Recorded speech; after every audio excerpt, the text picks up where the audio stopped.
Hello everyone, welcome back to my channel mind your economics with Simran Sehgal, जहां पर हम UGC net JRF economics की तैयारी करते हैं। आई होप आप सब बहुत ही अच्छे होंगे।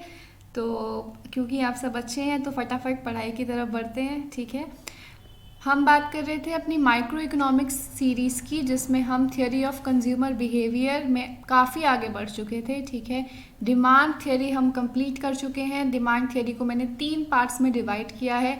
अगर आप डिमांड थियोरी पढ़ना चाहते हैं, कंप्लीट पूरी उसकी सीरीज़ देखना चाहते हैं, तो मैं उसकी प्लेलिस्ट जो है आई बटन में दे दूँगी, आप जाकर चेक कर सकते हैं ये वीडियो देखने के बाद। देन इलास्टिसिटी ऑफ डिमांड भी हम कंप्लीट कर चुके थे, उसकी भी मैंने 2 पार्ट्स बनाए हैं। दोनों पार्ट्स बहुत ही ज़्यादा इम्पॉर्टेंट है हमारे पेपर के पर्सपेक्टिव से। अगर आप वो दोनों पार्ट्स भी देखना चाहते हैं तो मैं उसकी जो प्लेलिस्ट है वो भी आई बटन में दे दूँगी, आप ये वीडियो देखने के बाद चेक कर सकते हैं। देन ये वाली जो वीडियो है सेपरेटली मैंने अलॉट की है कार्डिनल यूटिलिटी थ्योरी के लिए, जिसके लिए आपने स्पेसिफिकली इस वीडियो के ऊपर क्लिक किया है। ठीक है, तो आज कार्डिनल यूटिलिटी थ्योरी से रिलेटेड हर एक टॉपिक जो है हम इस वीडियो में कवर करने वाले हैं। इसके कोई भी मैंने 2 या 3 या 4 पार्ट्स नहीं बनाए हैं। इसी वीडियो के अंदर मैं पूरा कार्डिनल थ्योरी को एक्सप्लेन करने वाली हूँ।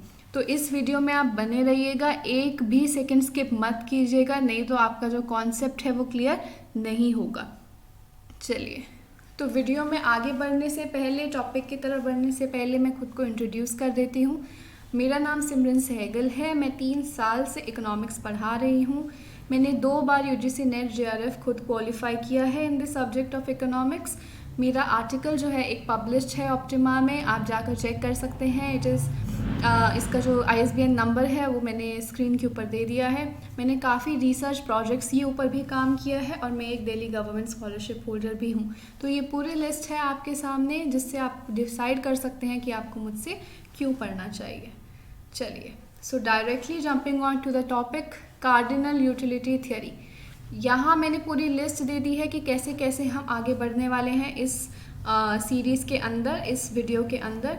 सबसे पहले हम पढ़ेंगे यूटिलिटी के बारे में कि यूटिलिटी क्या है।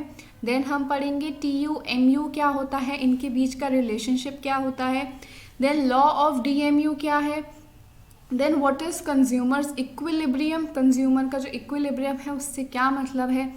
अब इस थियोरी के अंदर 3 केसेस हैं जो हमें पढ़ने हैं। First is 1 commodity case, second is 2 commodity case, and the last general जो केस है हमारा इज़ N कमोडिटी केस। ठीक है, ये सब जो है हम इसी वीडियो के अंदर कवर करने वाले हैं, तो इस वीडियो में आप बने रहिएगा।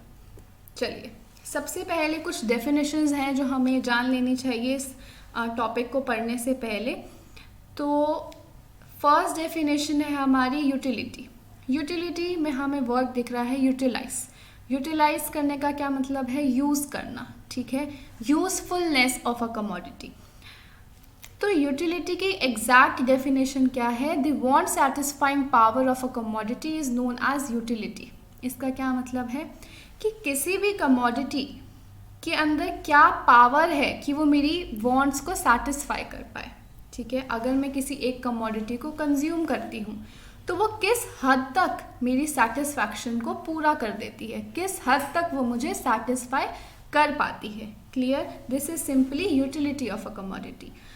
Next definition is marginal utility. Marginal utility का क्या मतलब है, marginal utility refers to the additional utility derive from the consumption of 1 more unit of the given commodity. क्या मतलब है इस पूरी डेफिनेशन का, मार्जिनल यूटिलिटी वो एडिशनल यूटिलिटी है जो मुझे एक और यूनिट ऑफ द कमोडिटी को कंज्यूम करने से मिलेगी। इसका एग्जाम्पल क्या होगा, देखिए एग्जाम्पल से आपको अच्छे से समझ में आएगा। अगर मैं आज मार्केट में जाती हूँ और मैं एक सेब खरीदती हूँ, ठीक है, तो वो सेब खरीदने के बाद जब मैं उसे कंज्यूम करती हूँ वो मुझे 20 यूटिल्स की सेटिस्फैक्शन देता है। अब आप कहेंगे मैम ये यूटिल्स क्या है, तो यूटिल्स कुछ नहीं है, यूटिल्स जो है बस एक क्या कह सकते हैं मेजरमेंट है जिसमें यूटिलिटी को मेजर किया जाता है। ठीक है, अब हम बात कर रहे थे मार्जिनल यूटिलिटी की।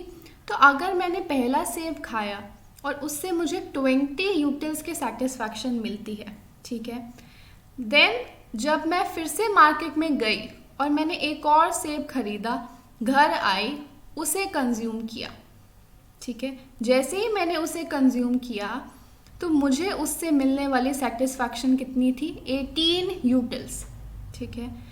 तो जैसे ही मैंने एक एडिशनल यूनिट ऑफ एप्पल को कंज्यूम किया, उससे एडिशनल मुझे यूटिलिटी कितनी मिली? 18 यूटिल्स की मिली। तो this is simply my marginal utility, कि जब भी मैं किसी कमोडिटी की एक एडिशनल यूनिट को कंज्यूम करती हूँ तो मुझे उससे कितनी सेटिस्फैक्शन मिलती है, उससे मुझे कितनी यूटिलिटी मिलती है, is simply the marginal utility of a commodity. Clear है ये सबको? अब इसके दो फॉर्मूलाज हैं जो हमें याद रखने हैं। First is marginal utility is equals to total utility n minus total utility n minus 1। अब इसका क्या मतलब है कि अगर मुझे मार्जिनल यूटिलिटी निकालनी है of 2 units of a commodity, ठीक है, एग्जाम्पल ले रही हूँ मैं यहाँ पर कि अगर मुझे निकालना है marginal utility of 2 units of a commodity, तो वो कैसे निकलेगा? वो निकलेगा total utility of 2 units of a commodity minus total utility of 2 minus 1, that is 1 unit of the commodity. क्या बोला मैंने? अगर मुझे निकालना है marginal utility of 2 units of a commodity तो वो कैसे निकलेगा? Total utility of 2 units of a commodity minus total utility of 1 unit of a commodity. Clear? Next मेरी जो डेफिनेशन है या फिर जो नेक्स्ट फॉर्मूला है that is MUN is equals to delta TU by delta Q। इसका क्या मतलब है कि अगर मुझे marginal utility of 2 units of a commodity निकालना है तो मैं कैसे निकालूंगी? मैं निकालूंगी change in the total utility. अगर मैं बात कर रही हूँ 1 यूनिट ऑफ अ कमोडिटी और 5 यूनिट्स ऑफ अ कमोडिटी के बीच में मुझे कितनी मार्जिनल यूटिलिटी मिली, तो वो कैसे निकलेगी? Total utility of 5 units of a commodity minus total utility of 1 unit of a commodity divided by change in Q, that is change in the units, 5 minus 1। Clear ये चीज़ अच्छे से सबको? तो ये दोनों फॉर्मूलाज जो है हमें लर्न करने हैं। Next topic is total utility. Total utility क्या है? Total utility refers to the total satisfaction obtain from the consumption of all possible units of a commodity. Total utility बहुत ही ज़्यादा सिंपल है, ये वो सारी की सारी सेटिस्फैक्शन है जो मुझे सारी यूनिट्स को कंज्यूम करने के बाद मिल रही है। जैसे मैंने एग्जांपल दिया, एक सेब खरीदा और खाया, फिर दूसरा खरीदा खाया, ऐसे ही तीसरा खरीदूंगी खाऊंगी। अगर मैं टोटल 5 सेब खा लेती हूँ तो उन 5 से मुझे जितनी भी यूटिलिटी मिली होगी उन सबको अगर मैं ऐड कर दूँ तो वो मुझे क्या मिल जाएगी? टोटल यूटिलिटी मिल जाएगी। समझ में आती है ये चीज़? चलिए, इसके भी 2 फार्मूलाज है जो हमें याद रखने हैं। First is total utility of n units of a commodity is equals to U1 plus U2 plus U3 till UN। इसका क्या मतलब है कि 1 यूनिट ऑफ अ कमोडिटी पे मुझे कितनी मिल रही है यूटिलिटी, प्लस सेकेंड पे कितनी मिल रही है, थर्ड पे कितनी मिल रही है, टिल nth यूनिट तक मुझे कितनी यूटिलिटी मिल रही है, सबको ऐड कर दूंगी तो मुझे टोटल यूटिलिटी मिलेगी। नेक्स्ट जो फॉर्मूला है that is TUN is equals to summation of MUN। इसका क्या मतलब है कि अगर मैं सारी मार्जिनल यूटिलिटीज़ को, जितनी भी मुझे अलग अलग यूनिट से मार्जिनल यूटिलिटी मिली है, उन सबको मैं अगर ऐड कर दूँ, सम अप कर दूँ, तो मुझे क्या मिल जाएगी? मेरी टोटल यूटिलिटी मिल जाएगी। क्लियर? ये तीनों डेफिनेशन सबको एक बार आप वीडियो पॉज करके स्क्रीन पे से पढ़ लीजिए इनकी डेफिनेशंस, अगर आपको अच्छे से क्लियर हो तो आगे बढ़े। नेक्स्ट जी, अब हमें पढ़ना है the relationship between total utility and marginal utility. Total utility और मार्जिनल यूटिलिटी में कैसा रिलेशनशिप होता है? तो फर्स्ट है total utility is the summation of marginal utility. ये हमने पिछले स्लाइड में भी पढ़ा कि टोटल यूटिलिटी क्या होता है? समेशन ऑफ मार्जिनल यूटिलिटी होता है। Clear? TUN is equals to summation of या फिर सिग्मा ऑफ MU। ठीक है। Next is when MU is positive TU increases at a diminishing rate. अब आप देखिए, अगर डायग्राम में आप देखेंगे तो आपको क्या दिख रहा है? आपको दिख रहा है, देखिए मेरे कर्सर को फॉलो कीजिए, इस रीजन में, जो ये वाला रीजन है, यहाँ पर मेरा TU, ये वाला जो कर्व है ये TU का ही है, ठीक है। तो इस रीजन में TU जो है वो क्या कर रहा है, इंक्रीज कर रहा है ना। TU इंक्रीज कर रहा है। और अगर आप देखें इसी रीजन में जो मार्जिनल यूटिलिटी है वो क्या है, पॉजिटिव है। पॉजिटिव का क्या मतलब है, ये अबव द एक्स एक्सिस है, ठीक है।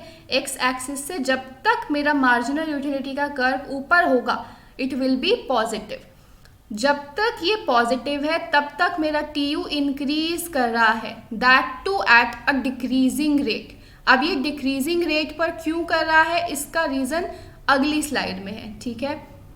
चलिए तब तक के लिए हम इसको एक सस्पेंस बनाकर रखेंगे, है ना। इस सस्पेंस को खोलने के लिए आपको इस वीडियो में बने रहना पड़ेगा, तो स्किप मत कीजिएगा, मैं बार बार कह रही हूँ। Next, When mu is 0, TU reaches its maximum। अब आप देखिए जैसे ही ये mu ने x एक्सिस को कट किया, इस पॉइंट पर mu क्या हो गया हमारा 0, ठीक है। हमें पता है जब भी x एक्सिस पर कट करता है हमारा कर्व तो उस पॉइंट पर हमारे कर्व की वैल्यू क्या हो जाती है, 0 हो जाती है। तो इस पॉइंट पर हमारा जो मार्जिनल यूटिलिटी है इज 0। इसी को अगर मैं ऊपर एक्सटेंड करूं टोटल यूटिलिटी पर, तो टोटल यूटिलिटी पॉइंट A पर क्या है, मैक्सिमम है। आप देखिए यहाँ तक आपकी बढ़ी टोटल यूटिलिटी और इसके बाद कम हो रही है, नीचे की तरफ जा रहा है आपका कर्व। तो ऑब्वियसली ये जो पॉइंट है ये क्या है, मैक्सिमम ऑफ TU है। Clear. Next is When mu is negative, TU starts falling। अब आप देखिए जैसे ही mu 0 के बाद भी हमने देखा तो वो कैसा हो रहा है, नीचे की तरफ जा रहा है। अगर मैं अपनी कंजम्पशन को इस पॉइंट के बाद भी बढ़ाती रहूँगी तो मेरा मार्जिनल यूटिलिटी नेगेटिव हो जाएगी, ठीक है। मार्जिनल यूटिलिटी नेगेटिव हो जाएगी, या फिर हम कह सकते हैं हमें डिसयूटिलिटी मिलने लग जाएगी। अब वो चीज़ मुझे सेटिस्फैक्शन ना देकर डिससेटिस्फैक्शन देने लग गई है, ठीक है। तो मेरी मार्जिनल यूटिलिटी नीचे की तरफ है, बिलो द एक्स एक्सिस है। अब जैसे ही ये नेगेटिव हुई, देखो मेरी जो टोटल यूटिलिटी है वो फॉल करना स्टार्ट कर गई। फॉल क्यों करने लग गई, क्योंकि total utility is the summation of marginal utility. जैसे ही ये यहाँ पर मैक्सिमम हुआ होगा उसमें कुछ नेगेटिव अमाउंट प्लस होगा, जैसे ही नेगेटिव अमाउंट प्लस होगा तो ये वाली वैल्यू नीचे गिरनी स्टार्ट हो जाएगी। क्लियर है ये चीज़। तो सबसे पहले क्या है, TU is the summation of mu। Next, when mu is positive TU increases at diminishing rate. When mu is 0 TU is maximum. When mu becomes negative TU starts falling.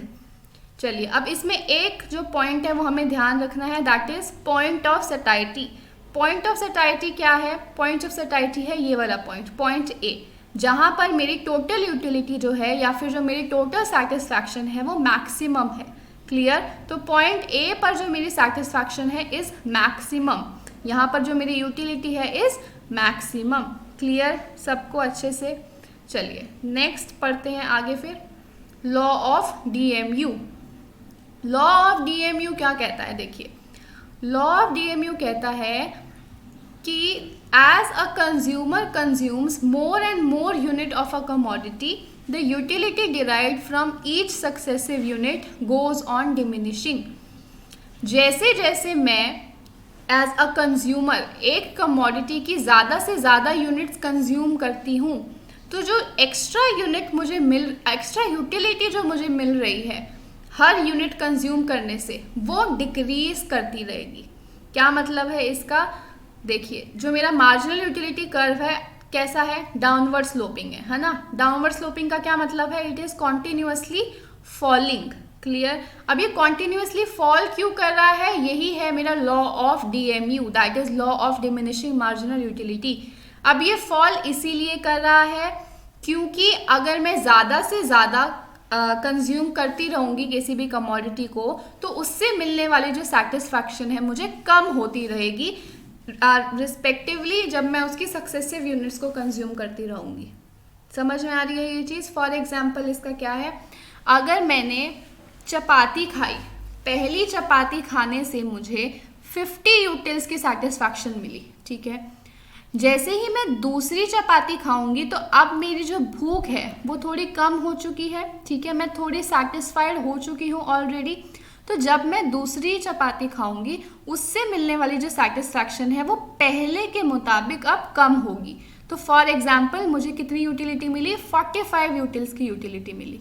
ठीक है, अब क्योंकि मेरी दूसरी यूनिट कंज्यूम करने से, दूसरी चपाती consume करने से भूख जो है वो और कम हो चुकी है। ठीक है, अब जब मैं थर्ड यूनिट ऑफ चपाती या तीसरी चपाती कंज्यूम करूंगी तो उससे मिलने वाली जो यूटिलिटी है वो और कम हो जाएगी। ठीक है, क्योंकि उससे मिलने वाली सेटिस्फैक्शन अब मुझे कम हो जाएगी। क्लियर? तो मानते हैं कि वो कितनी हो गई, वो हो गई 38 यूटिल्स। ठीक है, तो आप देखिए पहले कितनी यूटिलिटी मिल रही थी, पहली यूनिट कंज्यूम करने से 50, फिर कितनी मिली 45, फिर कितनी 38। तो कॉन्टिन्यूअसली जो मेरी एक्स्ट्रा यूटिलिटी मिल रही है एक एक्स्ट्रा यूनिट कंज्यूम करने से वो डिमिनिश हो रही है, वो डिक्रीज हो रही है। यही हमारा क्या है, लॉ ऑफ DMU है या फिर law of diminishing marginal utility है। इसी रीजन से जो मेरा मार्जिनल यूटिलिटी कर्व है वो कैसा है, डाउनवर्ड स्लोपिंग है। क्लियर? अब आप देखिए यहाँ पर क्या है, जब पहले तो मार्जिनल यूटिलिटी क्या है मेरी पॉजिटिव है, फिर जीरो है, देन नेगेटिव हो रही है। अब आप देखिए क्योंकि marginal utility is continuously falling, ठीक है, और अगर आप पिछले कर्व की तरफ जाएं जहां पर मैंने कहा था डिमिनिशिंग रेट से मेरा टोटल यूटिलिटी बढ़ रहा है, तो टोटल यूटिलिटी के बढ़ने का रेट क्या है, मार्जिनल यूटिलिटी ही तो है ना। टोटल यूटिलिटी के बढ़ने का रेट क्या है, मार्जिनल यूटिलिटी, और मार्जिनल यूटिलिटी क्या है, कॉन्टिन्यूअसली फॉल कर रही है। इसीलिए इसके इंक्रीज होने का रेट कैसा है, डिमिनिशिंग है, डिक्रीजिंग है। कि इंक्रीज तो करेगा ऑब्वियसली क्योंकि पॉजिटिव यूनिट्स को हम सम कर रहे हैं, लेकिन जो वो पॉजिटिव यूनिट्स हैं वो लगातार कम होती जा रही हैं, तो जो मेरा टोटल यूटिलिटी होगा वो भी डिमिनिशिंग रेट पे ही इंक्रीज करेगा। क्लियर है ये सबको? चलिए अब देखिए इसका एक और नाम भी है, that is Gossen's first law of consumption. ये कई बार पेपर में पूछा गया है कि Gossen's first law of consumption क्या है। So it is simply the law of diminishing marginal utility. ये किसने दिया था, ये एक जर्मन इकोनॉमिस्ट है H.H. गॉसन, इन्होंने दिया था। ठीक है, अब ये सारे जो इकोनॉमिस्ट हैं इन सबके नाम, इन्होंने जो भी थियोरीज दी हैं ये बहुत ज़्यादा इंपॉर्टेंट है हमारे पेपर के लिए, तो आप फटाफट नोट डाउन कर लेना ये। नेक्स्ट कुछ अजम्पशंस हैं हमारे लॉ ऑफ DMU की। ठीक है, लॉ ऑफ DMU की अपनी कुछ अजम्पशंस हैं, वो देख लेते हैं। First, it is cardinal measurement.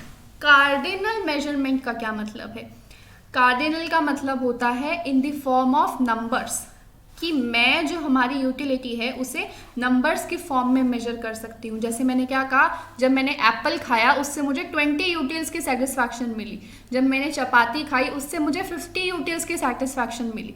ठीक है, तो ये 50 यूटिल्स और 20 यूटिल्स क्या है, नंबर्स ही तो है, 20, 50, ठीक है, या 45, 38 जितने भी हमने किए। तो जब भी हम बात करेंगे लॉ ऑफ DMU की, उसमें हम अज्यूम कर चलेंगे कि जो भी मेरी यूटिलिटी है उसे मैं नंबर्स में मेजर कर सकती हूँ। Clear? Next is monetary measurement. बिल्कुल, मॉनेटरी मेजरमेंट का क्या मतलब है, in the terms of money. मैं जब भी अपनी यूटिलिटी को मेजर करूंगी तो मैं उसे मनी के टर्म में मेजर करूंगी, मॉनेटरी टर्म्स में मेजर करूंगी। ठीक है, अब इसका एग्जैक्टली मीनिंग क्या है वो हमारी देखो 8th एजम्पशन जो है, that is marginal utility of money remains constant, इसके अंदर एक्सप्लेन्ड है। और इसके लिए मैंने एक अलग से दी है आपको स्लाइड, उसमें मैं अच्छे से समझाऊंगी ये दोनों, that is monetary measurement and marginal utility of money remains constant, ये दोनों अजम्पशंस में उस स्लाइड के अंदर आपको अच्छे से एक्सप्लेन कर दूंगी। अभी के लिए वो भी सस्पेंस बना है हमारा, है ना। अभी पीछे हमारा फटाफट से खुला एक सस्पेंस, या ये जो हमारा था total utility increases at diminishing rate, ये मैंने सस्पेंस बनाया था, वो खुल चुका है। अब एकदम से यहाँ पर एक नया सस्पेंस बन गया है। ठीक है ना, तो पूरी वीडियो में ऐसे थोड़े थोड़े सस्पेंस बनते रहेंगे, उसे अगर आपको कंप्लीटली आपको समझ कर जाना है कि क्या है वो सस्पेंस, क्या है उसके पीछे का कॉन्सेप्ट, तो आपको ये वीडियो पूरी देखनी पड़ेगी। Next is consumption of reasonable quantity. हाँ, कि अगर आप कंज्यूम कर रहे हैं तो एक रीजनेबल क्वांटिटी होनी चाहिए। इसका क्या मतलब है, ऐसा ना हो कि अगर आप पानी पी रहे हैं तो 1 चम्मच में पी रहे हो, ठीक है, आपको एक ग्लास ऑफ वाटर को ही पीना है। क्लियर? अगर हम बात कर रहे हैं चपाती की, तो आपको पूरी चपाती कंज्यूम करने की बात करनी है, ये नहीं कि एक एक बाइट की आप बात कर रहे हो। वो तो ऑब्वियस है, अगर आपको भूख लगी हुई है और आपको कोई एक बाइट दे देगा चपाती की, तो आपकी marginal utility for the second bite increase करेगी, है ना, क्योंकि आपको भूख लगी हुई है। पहली बाइट खाओगे तो आपको और ज़्यादा भूख लगेगी, वो कम नहीं होगी आपकी भूख। ऐसे ही अगर मैं एक चपाती खाऊंगी तो मेरी भूख कम होगी, क्योंकि वो एक रीजनेबल क्वांटिटी है। Clear? Next is continuous consumption, की कंजम्पशन कॉन्टिन्यूअस होनी चाहिए, कंजम्पशन बीच में रुकनी नहीं चाहिए। ठीक है, कि अगर आपने अभी एक चपाती खाई तो वो खाते ही आपको दूसरी खानी है, दूसरी खाते ही आपको तीसरी खानी है, बीच में टाइम इंटरवल नहीं देना है। जैसे अगर आपने सुबह खाई एक चपाती, फिर आप शाम को खा रहे हो, फिर आप रात को खा रहे हो, तो ऑब्वियसली उससे आपकी मार्जिनल यूटिलिटी डिक्रीज नहीं होगी, क्योंकि बीच में आपने काफ़ी टाइम गैप डाल दिया, आपको फिर से भूख लग गई। क्लियर? तो अगर लॉ ऑफ DMU फॉलो करवाना है तो आपको कॉन्टिन्यूअस कंजम्पशन करनी पड़ेगी। Next is no change in the quality, बिल्कुल क्वालिटी भी आपकी चेंज नहीं होनी चाहिए। जैसे अगर आप आइसक्रीम कंज्यूम कर रहे हैं और आपने वेनिला फ्लेवर की आइसक्रीम पहली बार खाई, ठीक है, तो अगली बार भी आपको वेनिला की ही आइसक्रीम वेनिला फ्लेवर्ड आइसक्रीम ही खानी है। नेक्स्ट जो स्कूप आप खाओगे वो भी आपको वेनिला आइसक्रीम ही खानी है।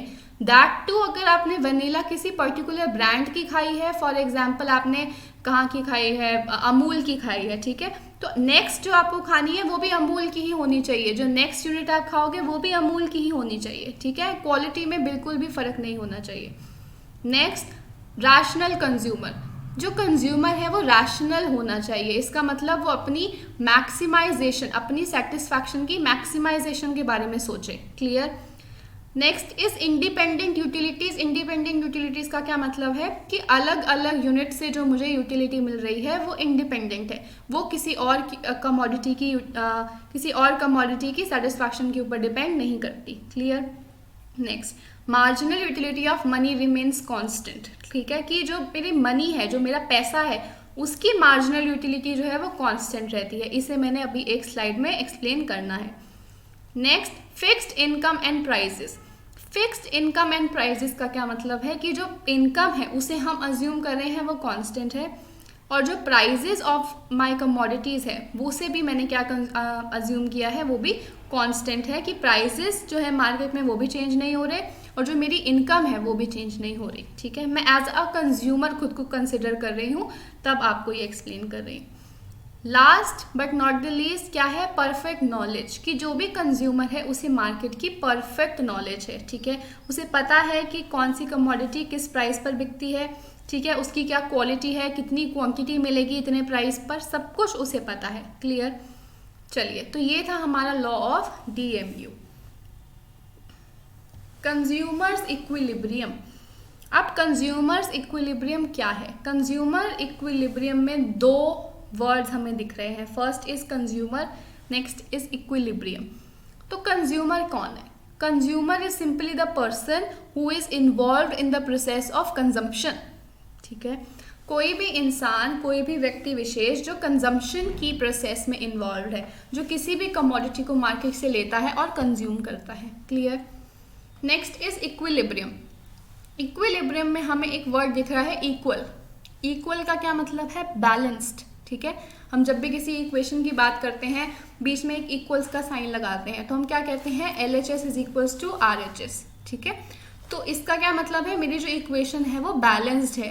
जो साइंस के स्टूडेंट्स होंगे उन्हें पता होगा बैलेंसिंग ऑफ इक्वेशन उसमें होता है। ठीक है ना, मुझे तो इतना अच्छे से नहीं आता है क्योंकि मैं साइंस की स्टूडेंट नहीं हूँ, लेकिन 9th 10th में मैंने भी किया है थोड़ा, तो मुझे पता है वहाँ पर हम एक इक्वेशन होती है केमिस्ट्री की, उसमें हम बैलेंसिंग करते हैं दोनों साइड पर, कि ये वाली जो साइड है LHS जो है वो RHS के बराबर हो जाए। ठीक है ना, ऐसे ही इक्विलिब्रियम जो वर्ड है वो डिराइव हुआ है बैलेंस से, a state of balance, a state of rest. ठीक है, दिस इज सिंपली इक्विलिब्रियम। तो कंज्यूमर कब रेस्ट में होगा, कंज्यूमर कब बैलेंस में होगा? वो तब बैलेंस में होगा जब उसकी सेटिस्फैक्शन जो है मैक्सिमम होगी। ठीक है, गिवन हिज इनकम। ठीक है, जितनी भी उसकी इनकम है उसके अंदर उसकी जितनी भी सेटिस्फैक्शन उसे मिल सकती है, जब वो मैक्सिमाइज्ड हो जाएगी तो वो उसे क्या मिल जाएगा? कंज्यूमर का इक्विलिब्रियम मिल जाएगा। Clear? So consumer's equilibrium refers to the situation when a consumer is having maximum satisfaction with limited income and has no tendency to change his way of existing expenditure. बिल्कुल. अब इसका क्या मतलब है कि जब उसकी मैक्सिमम हो गई सेटिस्फैक्शन तो उस पॉइंट के बाद से वो हिलना भी नहीं चाहता है, वो बिल्कुल सोच ही नहीं रहा है उस पोजीशन से डेविएट करने के बारे में. जितना वो स्पेंडिंग कर रहा है मार्केट में उतनी ही स्पेंडिंग करना चाहता है, उसके अलावा उससे डेविएट वो नहीं करना चाहता. जब ऐसी सिचुएशन में एक कंज्यूमर पहुंच जाए तो वो किस सिचुएशन में है, अपने इक्विलिब्रियम के पॉइंट पर है. क्लियर. चलिए, अब कंज्यूमर्स इक्विलिब्रियम को समझने के लिए दो अप्रोचेस हैं. First is cardinal utility approach, then next is ordinal utility approach. Cardinal utility approach किसने दी है, अल्फ्रेड मार्शल जी ने दी है. देन ऑर्डिनल यूटिलिटी अप्रोच किसने दी है, हिक्स एंड एलन ने दी है. ये हिक्स और एलन जो है दो अलग अलग व्यक्ति विशेष हैं, इनको आप एक मत समझिएगा, ठीक है. ये कोई नेम एंड सरनेम नहीं है, ये दोनों अलग अलग इंसान हैं. तो इन दोनों ने मिलकर ऑर्डिनल यूटिलिटी अप्रोच दी थी, ठीक है. कार्डिनल यूटिलिटी अप्रोच जो है उसमें दो नहीं तीन केसेस हैं, ठीक है. पहला है one commodity case, next is two commodity case और एक जनरल केस है that is n commodity case. और ऑर्डिनल अप्रोच में हमारी है इंडिफरेंस कर्व एनालिसिस, या फिर हम कहते हैं ना जब इंडिफरेंस कर्व और बजट कंस्ट्रेंट, जब उन दोनों की हम बात करें तो that is ordinal utility approach. तो वो जो है हमारी नेक्स्ट वीडियो का कंसर्न रहेगा. इस वीडियो का कंसर्न हमारा कार्डिनल यूटिलिटी है, ठीक है. तो उसी के बारे में हम आज डिस्कस करेंगे. चलिए, one commodity case. One commodity case की दो कंडीशंस हैं जो फुलफिल होनी चाहिए, तभी एक कंज्यूमर इक्विलिब्रियम में पहुंचेगा. पहली कंडीशन क्या है, marginal utility of a commodity is equal to its price. जब additional utility from an additional unit equal हो जाए मेरी मार्केट प्राइस के, तो कंज्यूमर किस में पहुंच जाएगा, इक्विलिब्रियम में पहुंच जाएगा. क्या बोला मैंने, जैसे जैसे मैं एक्स्ट्रा यूनिट कंज्यूम कर रही हूँ एक कमोडिटी की, उससे मिलने वाली additional utility that is marginal utility जब मार्केट प्राइस के इक्वल हो जाए, उस कमोडिटी के मार्केट प्राइस के इक्वल हो जाए, तो मुझे क्या मिलेगा, कंज्यूमर्स इक्विलिब्रियम. अब देखिए यहाँ पर क्या है, MUX by PX is equals to MUM, ठीक है. अभी MUM क्या है, marginal utility of money. MUX क्या है, marginal utility derived from commodity X and PX क्या है, प्राइस ऑफ कमोडिटी X, ठीक है. तो अब आप कहेंगे कि यहाँ पर तो कहा था marginal utility is equals to price, है ना. ये कहा है मैंने यहाँ पर marginal utility of a commodity is equals to its price. तो ये MUM कहाँ से आ गया और ये डिवाइड में कैसे चला गया PX, है ना. तो MUM क्या है, marginal utility of money, and marginal utility of money is assumed to be constant. ये हमने अभी पीछे एजम्पशन में पढ़ा था. इसकी एक्सप्लेनेशन जो है वो अगली स्लाइड में है, ठीक है. तो अभी जो हमारा सस्पेंस है वो बरकरार है, ठीक है ना. तो MUM को हमें सिंपली समझना है, ये कांस्टेंट है और इसकी वैल्यू जो हमने अज्यूम की है वो है 1 रुपी, ठीक है. ये आपको ध्यान रखना है, MUM की वैल्यू हमने क्या अज्यूम करी है, 1 रुपी. अब आप देखिए इस इक्वेशन में MUM को 1 पुट कीजिए तो क्या होगा, MUX will be equals to PX. PX 1 से जाके इधर क्रॉस मल्टीप्लाई हो जाएगा, so MUX will be equals to PX और मेरी जो कंडीशन है वो फुलफिल हो जाएगी. क्लियर. चलिए, नेक्स्ट जो कंडीशन है वो है MU falls as consumption increases. बिल्कुल, ये कौन सी अजम्पशन है, लॉ ऑफ DMU की. अभी हमने पढ़ा था जैसे जैसे हम एक कमोडिटी के कंजम्पशन को इंक्रीज करते हैं उससे डिराइव होने वाली मार्जिनल यूटिलिटी जो है वो फॉल करती रहती है. क्लियर. चलिए, तो ये क्या है, marginal utility falls as consumption increases, हमारी second condition for one commodity case. अब देखिए इस डायग्राम को, इस डायग्राम से हम समझेंगे कि कहाँ पर हमारा इक्विलिब्रियम हो रहा है. तो हमने अज्यूम किया है हमारा प्राइस जो है वो कांस्टेंट है. पीछे हमने अजम्पशन में पढ़ा था prices and income are constant. तो अगर प्राइस कांस्टेंट है तो वो कैसा दिखेगा, वो एक horizontal line parallel to the X axis दिखेगा, क्योंकि यहाँ पर मैंने क्या लिया है, अपना प्राइस लिया है और यहाँ पर यूनिट्स ऑफ अ कमोडिटी, ठीक है. जितनी भी मैं कमोडिटी X की यूनिट कंज्यूम कर रही हूँ वो है एक्स एक्सिस पर और यहाँ पर मैंने क्या लिया है, अपना प्राइस, ठीक है. तो जब मेरा प्राइस इज कांस्टेंट तो ये कैसा दिखेगा, horizontally parallel to the X axis. Next is marginal utility. अब मार्जिनल यूटिलिटी का हम पढ़ चुके हैं पहले ही कि ग्राफ कैसा होता है, डाउनवर्ड स्लोपिंग होता है। तो ये जो कर्व है MUX, यही मेरा रिप्रेजेंट कर रहा है marginal utility of commodity X। अब ये कंज्यूमर इक्विलिब्रियम पे कब पहुंचेगा, जब ये price will be equal to this curve MUX। अब ये इक्वल कब होंगे, जब ये इंटरसेक्ट करेंगे। कहाँ इंटरसेक्ट कर रहे हैं, एट पॉइंट E।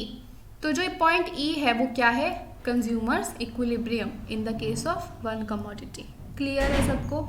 इसका क्या मतलब है, कंज्यूमर कहाँ पर सेटिस्फैक्शन कर रहा है अपनी मैक्सिमम, जब वो कमोडिटी X की 3 यूनिट्स कंज्यूम कर रहा है। देखिए E पॉइंट से अगर मैं नीचे एक्सटेंड करूँ तो कहाँ पर एक्सटेंड हो रहा है, ये 3 यूनिट्स पर। ठीक है, तो जैसे ही वो कमोडिटी X की 3 यूनिट्स कंज्यूम कर लेगा वो अपने इक्विलिब्रियम पर पहुंच जाएगा। Next is cases of disequilibrium. इसका क्या मतलब है कि ज़रूरी तो नहीं है एक कंज्यूमर हमेशा इक्विलिब्रियम पे हो। क्या आप हमेशा इक्विलिब्रियम पर होते हैं? क्या आपकी मार्जिनल यूटिलिटी जो है वो मार्केट प्राइस के इक्वल होती है? जितना आप विलिंग है पे करने के लिए किसी भी कमोडिटी में, क्या वही प्राइस होता है मार्केट में? ज़रूरी तो नहीं है। हो भी सकता है कि अगर आप सोच के गए हो कि मैं 20 रुपये दूंगा इस कमोडिटी के लिए, तो मार्केट में आपको वो 20 रुपये का मिल जाए। लेकिन ये भी तो हो सकता है कि वो 40 रुपये का हो या वो 10 ही रुपये का आपको मिल जाए, है ना। ये दोनों केसेस पॉसिबल है। तो वही केसेस हैं हमारे केसेस ऑफ डिसइक्विलिब्रियम, कि जितना मैं सोच कर गई मार्केट में उतना प्राइस नहीं था, या तो उससे ज़्यादा था या फिर उससे कम था। तो पहले पढ़ते हैं, अगर प्राइस मार्केट में कम था, मेरी मार्जिनल जो यूटिलिटी थी या मेरी जो विलिंगनेस टू पे थी वो ज़्यादा थी, मैं सोच कर गई थी कि मैं 20 रुपये की वो चीज़ खरीदूंगी और मार्केट में वो मुझे 10 ही रुपये की मिल गई, जो वो कमोडिटी थी वो 10 रुपये में ही मिल रही थी। तो ये वो केस है। अब इसमें क्या होगा, क्योंकि मेरी मार्जिनल यूटिलिटी जो है वो ज़्यादा है किसी भी कमोडिटी के लिए, मतलब जिस कमोडिटी को मैं खरीदने के लिए गई हूँ कमोडिटी X को, उसकी जो मार्जिनल यूटिलिटी है वो क्या है, ज़्यादा है मेरे लिए। ठीक है, as compare to the price. अब क्योंकि मार्जिनल यूटिलिटी ज़्यादा है, इसका मतलब वो कमोडिटी मुझे ज़्यादा सेटिस्फैक्शन दे रही है। अब जब वो मुझे ज़्यादा सेटिस्फैक्शन दे रही है, उसका क्या मतलब हुआ कि मैं उसकी कंजम्पशन को इंक्रीज़ करूँगी, क्योंकि वो मुझे सेटिस्फैक्शन दे रही है, उससे मुझे यूटिलिटी जो मिल रही है वो ज़्यादा है। तो मैं क्या करूँगी, उसकी कंजम्पशन इंक्रीज़ करूँगी। और मुझे पता है जैसे जैसे मैं किसी भी कमोडिटी की कंजम्पशन इंक्रीज करती हूँ, उसकी मार्जिनल यूटिलिटी फॉल होना स्टार्ट कर देती है, एज पर लॉ ऑफ DMU। क्लियर। तो एज पर लॉ ऑफ DMU मेरी मार्जिनल यूटिलिटी जो पहले ज़्यादा थी अब वो फॉल करने लग जाएगी। कब तक फॉल करेगी, जब तक वो प्राइस के बराबर ना हो जाए। ठीक है, क्योंकि प्राइस तो कांस्टेंट है मार्केट में 10 ही रुपये, जो मेरी मार्जिनल यूटिलिटी है वो चेंज हो सकती है। तो पहले थी वो 20 रुपये देना, वो गिर कर कितनी हो जाएगी, 10 रुपये देना। जब तक वो 10 रुपये ना हो जाए मैं इक्विलिब्रियम में नहीं पहुंचूंगी, और जैसे ही वो 10 रुपये हो जाएगी मैं इक्विलिब्रियम में पहुंच जाऊंगी। क्लियर। चलिए, नेक्स्ट केस ऑफ डिसइक्विलिब्रियम क्या है, when marginal utility of X is less than the price. ठीक है, इसका मतलब जो मैं विलिंग थी पे करने के लिए उस कमोडिटी के लिए वो कम था, और मार्केट में जो प्राइस था उस कमोडिटी का वो ज़्यादा था। क्या एग्जाम्पल है कि अगर मैं 20 रुपये देने के लिए राजी थी तो मार्केट में वो कमोडिटी 40 रुपये की मिल रही थी। ठीक है, तो जितना मैं पे करना चाहती थी उससे ज़्यादा निकला प्राइस, और मुझे पता है कि उससे मिलने वाली मार्जिनल यूटिलिटी जो है वो मेरे लिए कम है। अगर किसी भी कमोडिटी की मार्जिनल यूटिलिटी कम है, इसका मतलब वो मुझे सेटिस्फैक्शन कम दे रही है। जब सेटिस्फैक्शन कम दे रही है तो उसकी कंजम्पशन मैं क्या करूँगी, डिक्रीज कर दूंगी। क्लियर। जैसे ही मैं उसकी कंजम्पशन डिक्रीज करूंगी, मेरी मार्जिनल जैसे ही मैं उसकी कंजम्पशन डिक्रीज करूंगी, उससे डिराइव होने वाली मार्जिनल यूटिलिटी इंक्रीज करने लगेगी। ठीक है, क्योंकि मेरे पास उसकी जो अमाउंट है वो कम हो गया, उसकी जो यूनिट्स है मेरे पास कम हो गई, तो इसका मतलब उसकी स्कार्सिटी हो गई मेरे पास। जैसे ही उसकी स्कार्सिटी हो गई तो उसकी वैल्यू मेरे लिए बढ़ने लगेगी। ऐसा ही होता है आपके साथ। जैसे ही आपके पास बहुत सारी कोई कमोडिटी होती है तो उसकी वैल्यू आपके लिए कम हो जाती है, लेकिन अगर वही कमोडिटी आपके पास कम हो तो उसकी वैल्यू आपके लिए इंक्रीज होनी स्टार्ट कर देती है ना। जैसे कि इसका क्या एग्जाम्पल हो सकता है, हाँ, जब आप पेपर देने के लिए बैठते हैं। ठीक है, जब आप पेपर देने के लिए बैठे तो मतलब पेपर देने के लिए आपका पेपर आने वाला है, तो उस केस में जब 2 महीने बचे होते हैं पेपर को, तो हम क्या करते हैं, टाइम को बहुत ही ज़्यादा लाइटली लेते हैं, है ना, क्योंकि हमारे पास बहुत सारा टाइम बचा होता है, हम उसकी वैल्यू नहीं करते। जैसे ही पेपर पास आने लगता है और 2 ही दिन बचे हों पेपर के, तो उस टाइम की वैल्यू हमारे लिए बढ़ने लग जाती है। क्यों? क्योंकि वो उस टाइम के जो क्वांटिटी है वो कम हो चुकी है अब मेरे पास, और क्योंकि कम हो चुकी है, मेरे पास टाइम कम बच गया है, तो उसकी वैल्यू मेरे लिए इंक्रीज करना स्टार्ट कर देती है। आई होप अब आपको अच्छे से समझ में आ रहा होगा। क्लियर? तो जैसे ही मेरी marginal utility of commodity x increase करेगी तो वो प्राइस के बराबर चली जाएगी। जब प्राइस के बराबर चली जाएगी, मेरा इक्विलिब्रियम री एस्टैब्लिश हो जाएगा। क्लियर? चलिए, अब इस वीडियो में मुझे लगता है कि काफ़ी ज़्यादा देर हमें हो चुकी है डिस्कस करते हुए। तो जो 2 कमोडिटी केस और n कमोडिटी केस है, और जो मार्जिनल यूटिलिटी ऑफ मनी का कॉन्सेप्ट है, जो मैं आपको कह रही हूँ कि सस्पेंस में मैंने छोड़ा है, ये तीनों कॉन्सेप्ट्स मैं नेक्स्ट वीडियो के लिए पोस्टपोन कर रही हूँ, क्योंकि मुझे लगता है वीडियो काफ़ी बड़ी बन चुकी है, तो इसके लिए एक सेकेंड पार्ट जो है वो बनना चाहिए। पहले मैंने सोचा था कि एक पार्ट में ये कंप्लीट हो जाएगा, लेकिन ये वीडियो काफ़ी लंबी हो चुकी है, तो मुझे लगता है इसका सेकेंड पार्ट मुझे बना लेना चाहिए। ठीक है, तो जो कॉन्सेप्ट हमारे रह गए हैं, दैट इज़ MUM। देखिए, मैं झूठ नहीं बोल रही हूँ, यहाँ पर मैंने ये समझाना है आपको। ठीक है, then 2 commodity case, then n commodity case. जैसे ही ये हमारा कंप्लीट हो जाएगा, इसके बाद एक और टॉपिक है हमारा, that is derivation of demand curve. ये एक बोनस टॉपिक है आपके लिए। ठीक है, ये टॉपिक भी मैं आपको समझा दूंगी, ये भी आपके एग्जाम के पॉइंट ऑफ व्यू से इम्पॉर्टेंट है। तो ये जैसे ही हमारे टॉपिक्स कंप्लीट होंगे नेक्स्ट वीडियो में, आपका कार्डिनल यूटिलिटी थ्योरी कंप्लीट हो जाएगा। ठीक है, तो ये वाली जो वीडियो है इसे मैं यहीं पर पॉज करती हूँ, क्योंकि मैं नहीं चाहती कि आप एग्जॉस्टिव फील करें। ठीक है, चलिए, so thank you so much for being in this video.